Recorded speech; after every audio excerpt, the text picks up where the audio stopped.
the Battle of Ramree Island.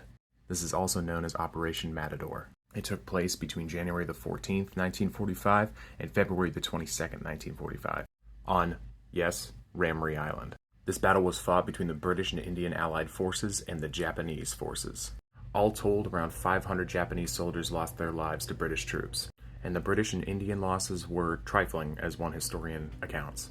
But I'm not here to talk about the battle between the men, I'm here to talk about the battle between the men and the wildlife. Saltwater crocodiles are native to this area. These animals can get upwards of 16 to 20 foot long as a fully grown male, and they are considered man-eaters. If you know anything about the Battle of Ramree Island, you probably know where I'm going with this story. As the Japanese began to retreat inside the mangrove swamps, there are many accounts of the horrors that awaited them there.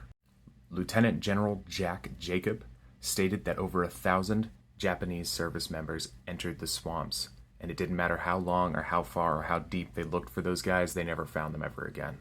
There's a vet of the Burma campaign, a Canadian naturalist called Bruce Wright, and he has an account on the matter as well. I'm going to read this word for word, bar for bar. Hang on just a second.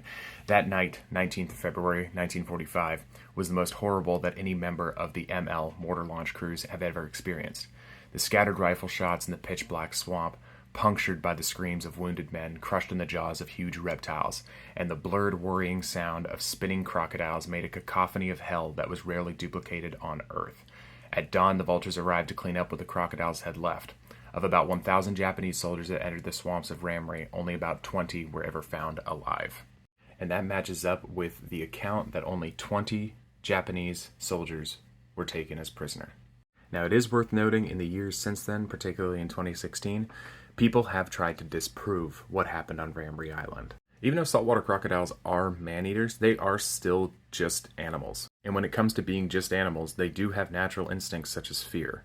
1,000 people entering the swamps, along with gunfire and the sounds of battle, more than likely the salties that were native to that area were hunkered down or they moved out to sea.